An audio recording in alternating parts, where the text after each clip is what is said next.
Hi friends, అందరికీ నమస్కారం. ఈ సంవత్సరానికి సంబంధించి అంటే 2021 సంవత్సరానికి సంబంధించి ఏప్రిల్ 1వ తేదీ నుంచి అన్ని పథకాలు ప్రారంభం అనేది అవడం జరుగుతుంది. ఏప్రిల్ 1వ తేదీ తర్వాత ప్రారంభమయ్యే పథకాలకు సంబంధించి ఖచ్చితంగా ఎవరైతే వారి యొక్క పథకాలకు సంబంధించి బ్యాంక్ అకౌంట్ అనేది లింక్ చేసుకుని ఉంటారో అటువంటి వారందరికీ సంబంధించి ఐఎఫ్ఎస్సి కోడ్లు అనేది మారడం జరిగింది. ఇవి కేవలం 2 బ్యాంకులకు సంబంధించి మాత్రమే ఐఎఫ్ఎస్సి కోడ్లు అనేది మారినట్లు ఒక న్యూస్ అయితే రావడం జరిగింది. ఈ ఐఎఫ్ఎస్సి కోడ్లు అనేది మారినట్లయితే మనకు డబ్బులు వస్తాయా రావు అంటే ఖచ్చితంగా మీకు ఈ యొక్క ప్రభుత్వ పథకాలకు సంబంధించి డబ్బులు అనేది రావు. ఎందుకంటే ప్రతి ఒక్కరికి సంబంధించి డబ్బులు అనేవి ఆధార్ నంబర్ను బేస్ చేసుకుని అయితే వేయడం జరుగుతుంది.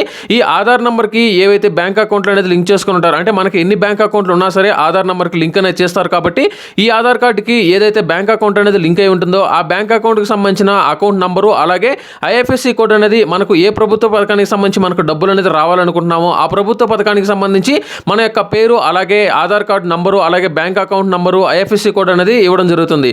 వీరు మనకు అమౌంట్ అనేది వేసే సమయంలో మన ఆధార్ కార్డును బేస్ చేసుకుని వేస్తారు. కాబట్టి ఆ సమయంలో దానికి సంబంధించి మనం ఏ బ్యాంక్ అకౌంట్ అయితే ఇచ్చుంటామో ఆ బ్యాంక్ అకౌంట్కి ఐఎఫ్ఎస్సి కోడ్ అనేది మ్యాచ్ అయినప్పుడు మాత్రమే మనకు ఈ ప్రభుత్వ పథకాలకు సంబంధించి డబ్బులు అనేది రావడం జరుగుతుంది. ఇలా మనకు అమౌంట్ అనేది వేసే సమయంలో ఆధార్ కార్డులో ఉన్న పేరు మ్యాచ్ కాకపోయినా లేదా బ్యాంక్ అకౌంట్ నంబర్ అనేది మ్యాచ్ కాకపోయినా లేదా ఐఎఫ్ఎస్సి కోడ్ అనేది తప్పున్నా సరే మనకు పేమెంట్ అనేది ఆగిపోవడం జరుగుతుంది. ఇప్పటివరకు చాలా పథకాలకు సంబంధించి మెయిన్గా ఐఎఫ్ఎస్సి కోడ్ అనేది తప్పులుగా నమోదు అనేది అవడం వల్ల చాలా వరకు డబ్బులు అనేది పెండింగ్లోకి రావడం జరిగింది. ఇలా పెండింగ్లో ఉన్న వారికి కొంతమందికి డబ్బులు అనేది 2వ విడతలో రావడం జరిగింది. మరి కొంతమందికి అయితే ఇంకా వీరికి సంబంధించి పేమెంట్ అనేది రాలేదు. దీనికి సంబంధించి కనుక చూసుకున్నట్లయితే 2 బ్యాంకులకు సంబంధించి ఐఎఫ్ఎస్సి కోడ్లు అనేది ఏప్రిల్ 1వ తేదీ నుంచి అయితే మారడం జరుగుతుంది. ప్రతి ఒక్కరూ ఈ 2 బ్యాంకుల్లో ఎవరైతే ప్రభుత్వ పథకాలకు సంబంధించి అప్లై అనేది చేసుకుని ఉన్నారో అటువంటి వారందరూ ఏప్రిల్ 1 తర్వాత అయితే తప్పనిసరిగా అయితే మార్చుకోవాల్సి ఉంటుంది. దీనికి సంబంధించి వీలైతే ముందే కనుక మార్చుకున్నట్లయితే అంటే ఆ ప్రభుత్వ పథకాలకు సంబంధించి ఏప్రిల్ 1 తర్వాత మనకైతే ప్రారంభం అనేది అవుతున్నాయి. కాబట్టి ఈ నెల 15వ తేదీ తర్వాత మనకు ఈ యొక్క ప్రభుత్వ పథకాలకు సంబంధించి వెరిఫికేషన్ అనేది చేయడం జరుగుతుంది. దీనికి సంబంధించి ఖచ్చితంగా ప్రతి ఒక్కరు బ్యాంక్ అకౌంట్ నంబరు అలాగే ఐఎఫ్ఎస్సి కోడ్ అనేది మరొకసారి అప్డేట్ అనేది చేసుకోవాల్సి ఉంటుంది. దీనికి సంబంధించి ఏ 2 బ్యాంకులకు సంబంధించి ఐఎఫ్ఎస్సి కోడ్ అనేది మారడం జరిగిందో ఇప్పుడు నేను మీకు ఒక క్లారిటీ అనేది ఇవ్వడం జరుగుతుంది. ఇలాంటి లేటెస్ట్ అప్డేట్స్ ప్రతిరోజు మీ మొబైల్ ఫోన్కి రావాలంటే మాత్రం తప్పనిసరిగా viral Vasu YouTube channel subscribe చేయండి. అలాగే పక్కన వచ్చిన బెల్ ఐకాన్ క్లిక్ చేయడం ద్వారా మనకు ఆల్ అనే ఒక ఆప్షన్ వస్తుంది. ఈ ఆప్షన్ని యాక్టివేట్ చేసినట్లయితే మీకు ఇటువంటి లేటెస్ట్ అప్డేట్స్ ప్రతిరోజు మీ మొబైల్ ఫోన్కి నోటిఫికేషన్లు అయితే రావడం జరుగుతుంది. దీనికి సంబంధించి కనుక చూసుకున్నట్లయితే యూనియన్ బ్యాంక్ ఆఫ్ ఇండియాలో ఆంధ్ర బ్యాంక్ కార్పొరేషన్ బ్యాంక్ అనేది విలీనం కావడం జరిగింది. అంటే మనకు ప్రస్తుతం ఆంధ్ర బ్యాంకు అలాగే కార్పొరేషన్ బ్యాంకు రెండింటిని యూనియన్ బ్యాంక్ ఆఫ్ ఇండియాలోకి విలీనం చేయడం జరిగింది. అంటే ఇక మీదట యూనియన్ బ్యాంక్ ఆఫ్ ఇండియా పేరు మీద ఈ యొక్క 2 బ్యాంకులు అయితే పనిచేయడం జరుగుతుంది. దీనికి సంబంధించి ప్రస్తుతం ఐఎఫ్ఎస్సి కోడ్లు అయితే ఏప్రిల్ 1వ తేదీ నుంచి అయితే మారడం జరుగుతుంది. అంటే ఆంధ్ర బ్యాంక్ సంబంధించి కార్పొరేషన్ బ్యాంక్ సంబంధించిన ఐఎఫ్ఎస్సి కోడ్లు అనేవి యూనియన్ బ్యాంక్ ఆఫ్ ఇండియాకి సంబంధించిన ఐఎఫ్ఎస్సి కోడ్లు అయితే మారడం జరుగుతుంది. దీనికి సంబంధించి ఆంధ్ర బ్యాంకు సంబంధించిన ఐఎఫ్ఎస్సి కోడ్ కనుక చూసుకున్నట్లయితే UBIN 08 తో మొదలవుతుంది. అలాగే కార్పొరేషన్ బ్యాంక్ సంబంధించిన ఐఎఫ్ఎస్సి కోడ్ అనేది UBIN 09 అంటే యూనియన్ బ్యాంక్ ఆఫ్ ఇండియాకి సంబంధించి 09 తో మొదలనేది అవడం జరుగుతుంది. ప్రతి ఒక్కరికి ఇదే ఐఎఫ్ఎస్సి కోడ్లు అనేది ఉంటాయంటే ఖచ్చితంగా ఉండవు.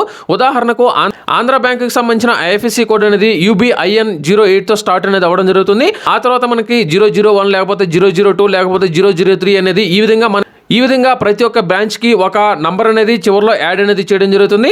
ఆ చివరిలో యాడ్ చేసిన నంబర్ ఆధారంగా మాత్రమే ఈ యొక్క బ్యాంక్ అకౌంట్ అనేది మనకు ఏ బ్యాంక్లో ఉందనేది వారైతే తెలియజేయడం జరుగుతుంది. కాబట్టి ప్రతి ఒక్కరికి ఏప్రిల్ 1వ తేదీ తర్వాత ఈ యొక్క బ్యాంక్ అకౌంట్కి సంబంధించి UBINతో అంటే యూనియన్ బ్యాంక్ ఆఫ్ ఇండియాకి సంబంధించిన ఐఎఫ్ఎస్సి కోడ్ అనేది అందుబాటులోకి అయితే రావడం జరుగుతుంది. ఎవరైతే ఈ 2 బ్యాంకులకు సంబంధించి ఆంధ్ర బ్యాంకు అలాగే కార్పొరేషన్ బ్యాంక్ సంబంధించి ఎవరైతే ప్రభుత్వ పథకాలకి ఈ యొక్క బ్యాంక్ అకౌంట్ అనేది ఇచ్చుంటారో అటువంటి వారందరూ తప్పనిసరిగా మీ యొక్క బ్యాంక్ అకౌంట్ సంబంధించిన ఐఎఫ్ఎస్సి కోడ్ అనేది మార్చుకోండి. లేదా టోటల్గా ఈ యొక్క 2 బ్యాంకులకు సంబంధించి అంటే ఆంధ్ర బ్యాంకు లేదా కార్పొరేషన్ బ్యాంక్ సంబంధించి ఈ యొక్క డీటెయిల్స్ అనేవి రిమూవ్ చేసిన తర్వాత మీరు కొత్తగా ఏదైనా బ్యాంక్ అకౌంట్ నంబర్ అనేది ఇవ్వాలనుకున్నట్లయితే అంటే SBI కావచ్చు లేదా వేరొక బ్యాంక్ అకౌంట్ అనేది ఇచ్చి దానికి సంబంధించిన ఐఎఫ్ఎస్సి కోడ్ అనేది కూడా ఇచ్చుకోవచ్చు. ముఖ్యంగా మనకు ఏప్రిల్ 1వ తేదీ తర్వాత ప్రారంభమయ్యే పథకాలు కనుక చూసుకున్నట్లయితే జగనన్న విద్యా దీవెన అలాగే జగనన్న వసతి దీవెనకి సంబంధించి ఎవరైతే విద్యార్థులు ఉన్నారో వీరికి సంబంధించిన అమౌంట్ అనేది తల్లి బ్యాంక్ ఖాతాకి అయితే వేయడం జరుగుతుంది. అలాగే రైతులకు సంబంధించి వడ్డీ లేని రుణాలు అంటే వైఎస్ఆర్ 0 వడ్డీ పథకానికి సంబంధించి ఎవరైతే రైతులు ఉన్నారో వారికి కూడా ఈ యొక్క రుణాలు అనేవి ఏప్రిల్ 1 తర్వాత అయితే వేయడం జరుగుతుంది. ఇక పొదుపు ఖాతాలకు సంబంధించి కూడా వారికి సంబంధించిన వడ్డీ రుణాలు కూడా అయితే వేయడం జరుగుతుంది. ఈ 4 పథకాలకు సంబంధించి అంటే జగనన్న విద్యా దీవెన వసతి దీవెన రైతులకు వడ్డీ లేని రుణాలు అలాగే పొదుపు సంఘాలకు సంబంధించి ఈ 4 పథకాలను మనకు ఏప్రిల్ నెలలో మొదలు అనేది అవడం జరుగుతుంది. కాబట్టి ఈ 2 బ్యాంకులకు సంబంధించి కూడా ఏప్రిల్ 1 తర్వాత ఈ యొక్క ఐఎఫ్ఎస్సి కోడ్లు అనేది మారడం జరుగుతుంది. వెంటనే ఈ పథకాలకు సంబంధించిన డబ్బులు కనుక వేశారంటే మాత్రం ఖచ్చితంగా ఈ 4 పథకాలకు సంబంధించిన డబ్బులు అనేది మనకైతే రావు. ఎందుకంటే ఐఎఫ్ఎస్సి కోడ్లు అనేది మారడం జరుగుతుంది. కాబట్టి వీలైనంత త్వరగా వీరికి సంబంధించి ఏవైతే ఈ యొక్క ప్రభుత్వ పథకాలు ఉన్నాయో వీరికి సంబంధించి ఎవరైతే ఈ యొక్క బ్యాంక్ అకౌంట్లు అనేది ఇచ్చున్నారో వీరికి సంబంధించి అప్డేట్ అనేది అంటే మనకు 15వ తేదీ తర్వాత దీనికి సంబంధించి వెరిఫికేషన్ చేస్తారన్న ఒక న్యూస్ అయితే రావడం జరిగింది. ఈ లోపల మీకు వెరిఫికేషన్ ఏదైనా కనుక ఉన్నట్లయితే తప్పనిసరిగా ఈ యొక్క బ్యాంకుకి సంబంధించిన ఐఎఫ్ఎస్సి కోడ్లు అనేది వెంటనే మార్చుకోండి. మిగతా పథకాలకు సంబంధించి కూడా మార్చుకోవాలంటే దీనికి సంబంధించి ఇంకా మనకు ఒక 2 నెలల సమయం అనేది ఉంటుంది. కాబట్టి ముఖ్యంగా ఏప్రిల్ నెలలో ఏ పథకాలు అయితే ప్రారంభం అనేది అవుతాయో ఆ పథకాలకు సంబంధించి వెంటనే మాత్రం మీరు ఈ యొక్క ఐఎఫ్ఎస్సి కోడ్లు అనేది మార్చుకోండి. వీటిలో మెయిన్గా జగనన్న విద్యా దీవెన, జగనన్న వసతి దీవెన విషయానికి కనుక వచ్చినట్లయితే వీరు డైరెక్ట్గా జనన భూమి వెబ్సైట్లో కానీ లేదా మీరు గ్రామవార్డు సచివాలయం కనుక వెళ్ళినట్లయితే దీనికి సంబంధించి మీరు ఈ యొక్క బ్యాంక్ అకౌంట్ డీటెయిల్స్ అనేవి మరొకసారి అప్డేట్ అనేది చేసుకోవచ్చు. ఈ సంవత్సరం నుంచి అంటే 2021 సంవత్సరం నుంచి జగనన్న విద్యా దీవెనకి సంబంధించి ఫీజు రియంబర్స్మెంట్ అమౌంట్ అనేది పిల్లల యొక్క తల్లి ఖాతాకే వేయడం జరుగుతుంది. ఆ తర్వాత పిల్లల యొక్క తల్లిదండ్రులు ఎవరైతే ఉన్నారో వారే స్వయంగా విద్యార్థులు చదువుతున్న కాలేజీకి వెళ్ళి ఈ యొక్క ఫీజు అమౌంట్ అనేది వేయడం జరుగుతుంది. అయితే జగనన్న విద్యా దీవెనకి సంబంధించి ఈ యొక్క ఫీజు రియంబర్స్మెంట్ అమౌంట్ అనేది 4 విడతల్లో వేయడం జరుగుతుంది. ప్రతి 3 నెలలకు ఒకసారి ఈ యొక్క అమౌంట్ అనేది వేయడం జరుగుతుంది. ఏప్రిల్లో ఒకసారి, జూలైలో ఒకసారి, డిసెంబర్లో ఒకసారి, ఫిబ్రవరిలో ఒకసారి అంటే 4 టర్మ్లో ఈ యొక్క డబ్బులు అయితే విద్యార్థుల యొక్క తల్లి బ్యాంక్ ఖాతాకైతే వేయడం జరుగుతుంది. ప్రతిసారి మాత్రం మీరు ఈ యొక్క అమౌంట్ అనేది పిల్లలు చదువుతున్న కాలేజీకి వెళ్ళైతే ఈ యొక్క అమౌంట్ అనేది మీరైతే కట్టాల్సి ఉంటుంది. ఆల్రెడీ విద్యార్థులకు సంబంధించి దీనికి సంబంధించి కొత్తగా ఎవరైతే అప్లై అనేది చేసుకుని ఉన్నారో వారందరికీ సంబంధించి వెరిఫికేషన్ కూడా అయితే చేయడం జరిగింది. వీరికి సంబంధించి లిస్ట్ కూడా అన్ని కాలేజీలకు అయితే నాకు తెలిసినంత వరకు అయితే రావడం జరిగింది. ఇక జగనన్న వసతి దీవెనకి సంబంధించి కనుక చూసుకున్నట్లయితే ఎవరైతే హాస్టల్లో ఉండి చదువుకుంటున్న విద్యార్థులు ఉన్నారో అంటే అటువంటి వారందరికీ సంబంధించి అమౌంట్ అనేది మొదటి విడత అయితే వేయడం జరిగింది. గతంలో 2వ విడతకి సంబంధించిన అమౌంట్ అయితే వేయలేదు. దీనికి సంబంధించి ఈ యొక్క సంవత్సరానికి సంబంధించి మొదటి విడత డబ్బులు అనేది వేస్తున్నట్లు ఒక న్యూస్ అయితే రావడం జరిగింది.